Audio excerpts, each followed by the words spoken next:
నమస్తే welcome to RTV Telugu. ప్రస్తుతం మనం సెంట్రల్ క్రైమ్ స్టేషన్ దగ్గర ఉన్న బషీర్బాగ్ ఇది.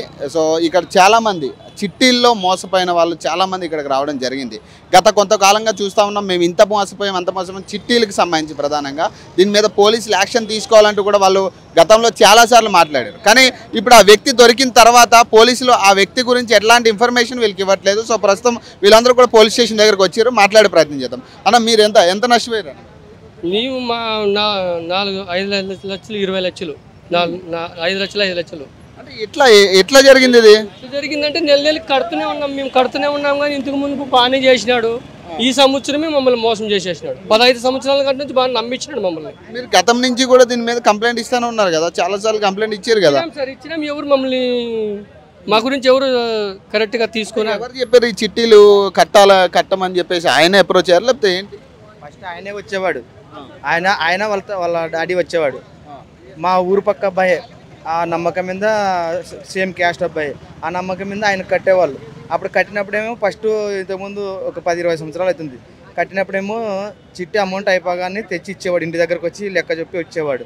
తర్వాత వాళ్ళ బిజినెస్ ఎక్కువ కొద్దీ డ్రైవర్ని వాళ్ళ కింద వర్కర్స్ని పెట్టుకొని వాళ్ళ అకౌంట్లోకి నెంబర్ వేయించుకునేది, అమౌంట్ వేయించుకునేది. అమౌంట్ చిట్టి స్లిప్పులు ఇట్లా స్లిప్ పెట్టేసేది.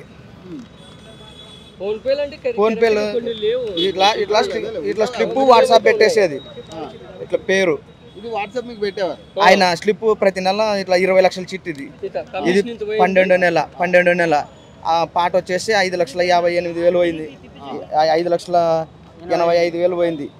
కమిషన్ వచ్చేసి 20,200 వచ్చేసింది. కట్టోడు వచ్చేసి 59,800 మొత్తం కింద వేస్తాడు. మేము ఈ అమౌంట్ స్లిప్లో కూడా రాయడు ఆయన ఏం చేస్తాడు, మాకు స్లిప్ ఒకటి వాట్సాప్ పెడతాడు. స్లిప్ వాట్సాప్ పెట్టి అన్న అమౌంట్ పంపించండి అని అంటాడు. అకౌంట్ నెంబర్ అని పెడతాడు, ఇలాగా అకౌంట్ నెంబర్ అని పెడతాడు, లేకుంటే ఫోన్పే నెంబర్ అని పెడతాడు. ఆయన వాళ్ళ చుట్టాలే, వాళ్ళ డాడీది పెడతాడు, వాళ్ళ మమ్మీది పెడతాడు, ఆయనది, ఆయన భార్యది. అట్లా కాకుండా అట్లా అకౌంట్ కాదు, ఎవరు దానికి పెడితే వాళ్ళ దానికి పంపించాలి. ఎవరిది పెడితే అన్న చిట్టి అమౌంట్ ఇంత వచ్చింది. అడగలేదు ఎప్పుడు? అంటే ఏంటన్నా ఇన్ని అకౌంట్లకి అడిగితే ఏమనేవాడు, అన్న ఈ చిట్టి నీకు పాడుకుంటే ఏం పనికి రాదు. ఇప్పుడు 20 లక్షల చిట్టి అంటే 10-12 లక్షలు చేతికి వస్తాయి నీకు. ఆ 10-12 లక్షలు ఏమిటికి రావు, నెల ఈ మొత్తం లాస్ట్ వరకు పెట్టుకుంటే నీకు ఏదన్నా ఉపయోగపడుతుంది. అంతవరకు అయితే ఎత్తిస్తారు, లేకుండా లేదు. మా జనాలు ఏమి రూపాయి కొడిపెట్టి ఒక పెళ్లి చేయాలంటే ఒక చిట్టి వేసేవాళ్ళు, ఒక ఇల్లు కట్టాలన్నా చిట్టి వేసేవాళ్ళు. ఆ చిట్టి వేసి 20 నెలలు ఆగి తర్వాత అమౌంట్ తీసుకుందామని ఇట్లా చేస్తే నమ్మకం మీద కట్టించుకున్నాడు. ఇది మొత్తానికి ఇప్పుడు కాదు, 1 సంవత్సరం పైన ప్లానింగ్. మీది ఎంత పోయింది అన్నప్పుడు అమౌంట్? ఇప్పుడు 22 లక్షలు పోయినాయి సార్ మొత్తం. అంటే ఓవరాల్ గానా లేదంటే ఎవరి దానికి? ఎవరు సార్ అమౌంట్ వాళ్ళకి లెక్కేస్తూ కూడా, ఎవరు అమౌంట్ వాళ్ళకి లెక్కేస్తూ కూడా ఇక్కడ ఉంది చిట్టి. 20 లక్షల చిట్టి అంటే ఇప్పుడు 14 నెలలు అంటే ఒక 7-8 లక్షల పైన పోయినట్లే. ఒక కట్టిన అమౌంట్ కట్టినట్లు అది లెక్కేస్తే కూడా 7-8 లక్షల పైన పోయినట్లే. అట్లా 20 నెలలు అంటే కూడా దాదాపు అంటే ఒక 15 లక్షలు 16 లక్షలు కట్టాల మనిషికి. అంటే ఆ నెల కట్టినవి. అంటే ఓన్లీ తెలంగాణ వైజ్ అనేది ఓన్లీ సిటీ వరకేనా లేదా మొత్తం తెలంగాణ మొత్తం ఉన్నారా బాధితులు? ఓన్లీ మా చెత్త జిహెచ్ఎంసీ వాళ్ళు చెత్త వరకే.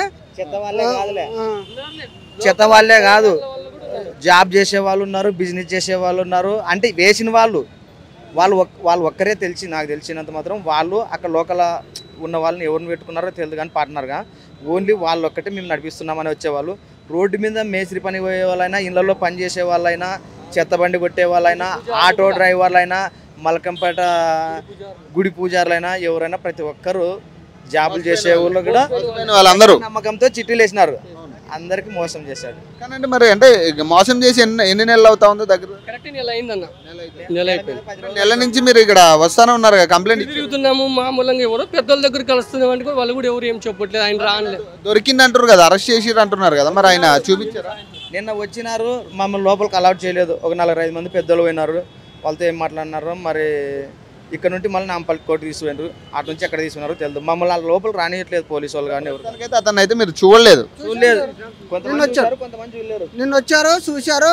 పుల్లైన అడిగితే నా దగ్గర 4 లక్షలు ఉన్నాయి, మిగతా వాళ్ళు చీటీలు ఎత్తుకొని మమ్మల్ని మోసం చేశారు తండ్రి కొడుకుని. మా దగ్గర అయితే 1 రూపాయి లేవు, మమ్మల్ని 20 కోట్లు ఇవ్వాలని కేసు పెట్టారు. మాకు 20 కోట్లు రావాలా, మొత్తం చీటీలు ఎత్తుకొని పైసలు కట్టలేదని చెప్పాడు. మీ పైసల పరిస్థితి ఏంటి ఇప్పుడు? ఆయన దగ్గర లేదంటే సరిపోదు కదా, ఇప్పుడు మీకు పైసలు అయితే ముట్ట చెప్పాలి కదా. ముట్టాలంటే ఇప్పుడు మళ్ళీ వాళ్ళు ఎంక్వైరీ చేస్తాము, 2 రోజులు ఆగండి, ఏడు పెట్టిండో డబ్బులు ఏం కదా, ఒక 2 రోజులు ఓపిక పట్టండి అని చెప్పింది మేడం. ప్రజాభవన్కి వచ్చిర్రా? ప్రజాభవన్కి వెళ్ళిర్రా? కంప్లైంట్ ఇచ్చిర్రా ఏదన్నా? వెళ్ళలేదు. దాదాపు నెల రోజుల నుంచి అయితే నడుస్తుంది. నెల రోజుల నుంచి నడుస్తుంది. మేము ఇక్కడెక్కడ రాలేదు. మేము పోలీస్ స్టేషన్లో కంప్లైంట్ చేశారంట, పెద్ద వాళ్ళు కొద్దిగా తెలిసిన వాళ్ళు అంతా మెయిన్ వాళ్ళు పోలీస్ స్టేషన్లో కంప్లైంట్ చేస్తే మేము ఒక వారం 10 రోజులు టైం ఇవ్వండి, మేము పట్టుకొస్తామన్నారు. వాళ్ళు చెప్పినాక 2 వారాలకి ఖచ్చితంగా తీసుకొచ్చారు. కానీ మీది ఎంత పోయిందమ్మా? మీది ఎంత పోయింది? మా ఆయన వస్తాడు నాకు తెలుసు. ఎంత పోయిందమ్మా? మీది ఎంత పోయింది? 14 లక్షలు పోయినాయి. ఎన్ని రోజులు అయింది మీరు కట్టి స్టార్ట్ చేసి? ఎన్ని రోజులే ఇప్పుడైనా దొరికింది అంటారు కదా లోపల, మరి కనీసం మిమ్మల్ని చూపించారు? అసలు చూపించారా మీకు? 2 ఏళ్ళే కట్టి చీటీలు అనేది అయిపోయినా ఇంకా ఏం లేవు. చీటీలు అయిపోయినాక ఆయన అట్లా పోయినాడు. పోయినాడు మరి మీరు ఇప్పుడు ఏం అడుగుతా ఉన్నారు? మరి ఎందుకు వచ్చారు ఇప్పుడు సెంట్రల్ క్రైమ్ పోలీస్ స్టేషన్? అదే నిన్న వచ్చింటే రేపు స్లిప్పులు తీసుకురాబడి నాకు న్యాయం జరగాలంటే మీ దగ్గర ఏం ఎవిడెన్స్ ఉందో తీసుకురాపండి అని చెప్పిన జిరాక్స్ పిలిచిర్రా లోపలికి? మరి పోలీసులు ఎవరు పిలుస్తారు సార్? గేటు మీద నిలబడితే పాండు అనేది దొబ్బెత్తారు, మమ్మల్ని ఎవరు పిలుస్తారు? ఇప్పుడు కనీసం వచ్చి అసలు ఏం జరిగింది, అన్యాయం ఏం జరిగింది అనేది చూడాలి కదా పోలీసులు. అదే కదా, నిలబడింటేనే పాండి మీరు నిలబడద్దండి అని పట్టించుకుంటారు. ఎవరు పట్టించుకుంటలేరు. వెళ్ళాము అక్కడ నిలవనిస్తలేరు మమ్మల్ని. ఎవరన్నా నిలవ కనీసం ఇప్పుడు ఇవన్నీ తీసుకోవాలి కదా. ఇప్పుడు లోపలికైతే ఇప్పుడు ఎలా చేసి నిన్న అంటే మీరు చిట్టిన కట్టిన రిసిప్ట్లు అవన్నీ ఉంటాయి కదా, అవన్నీ జిరాక్స్లు తీసుకొని అన్నారు. ప్రూఫ్లు పట్టుకొచ్చిరుగా, మరి ఇవన్నీ ప్రూఫ్లే కదా. మరి ఇవన్నీ ప్రూఫ్లే కదా, మరి ఎలా చేసి చూడాలి కదా అసలు ఏం కొంచెం ఉండండి మీకు న్యాయం చేస్తాం అది ఇది అని మాట్లాడుతారు, కానీ మమ్మల్ని అయితే లోపలికి అలౌ చేస్తారు. అది కదా ఇప్పుడు మిమ్మల్ని లోపలికి ఎలా చేయకపోతే మరి ఎట్లా, మరి న్యాయం ఎట్లా జరిగింది? అదే మళ్ళీ మా వాళ్ళు వస్తున్నారు సార్, ఇంకా మేమే కాదు కొంత పెద్ద మనుషులు వస్తున్నారు. అదే నేను అనేది ఏంటంటే ఇప్పుడు కనీసం ఇవన్నీ తీసుకోవాలి కదా. వాళ్ళు ఎంతసేపు అని ఉంటారు? ఉంటాం సార్, 5 గంటల దాకా ఉంటాము. వాళ్ళు పెద్ద మనుషులు ఇంకా వస్తున్నారు. శ్రీనివాస్ యాదవ్ అన్న వస్తున్నాడు. పొద్దున ఇంటి దగ్గరికి వెళ్తే మేము వస్తాము, అక్కడికి వెళ్ళండి, ఎవరెవరు ఉన్నారో అక్కడ ఉండండి, మేము వస్తామని చెప్పాడు. అన్న ఇప్పుడు వెళ్ళిరా కలిసిరా ఎవరైనా పోలీసు ఆఫీసర్? ఈ రోజుకైతే ఇప్పుడైతే ఇంకా ఎవరు కలవాలా. లోపలికి వెళ్ళని ఇస్తారు, వెళ్ళని లేదు. ఇప్పుడైతే ఇప్పుడు ఇంకా ప్రజెంట్గా మేము వచ్చినాం, మేము అందరం కలిసి మాట్లాడుకొని ఒక 4-5 మంది పోయి డిపార్ట్మెంట్ వాళ్ళతో మాట్లాడుతున్నాం. ఏం అడుగుతా ఉన్నారు మరి ఇప్పుడు ఈరోజు క్రైమ్ పోలీస్ స్టేషన్కి వచ్చారు కదా, ఏం అడుగుదాం అనుకుంటున్నారు? మేము ఏం అడుగుదాం అనుకున్నాం, ఆయన మా చిట్టి డబ్బులు కాకుండా మాకు ఇంట్రెస్ట్ లేకుండా మా దగ్గర స్లిప్పులు అన్ని ఆధారాలు ఉన్నాయి. మొత్తం అందరితో ఆన్లైన్ పేమెంట్ చేయించుకునేది ఆయన, లేదంటే డ్రైవర్ పంపించి స్లిప్ రాసి చేసేవాడు. ఇప్పుడు మా దగ్గర ఆ ప్రూఫ్లు ఉన్నాయి కదా, ఆ ప్రూఫ్లు మాకు ఇంట్రెస్ట్ లేకున్నట్లు మాకు కట్టిన డబ్బులు కట్టినట్లు రిటర్న్ ఇస్తారు. ఇవన్నీ ఆధారాలు లేదు. ఫోన్ పేలు నేను 14 నెలలు.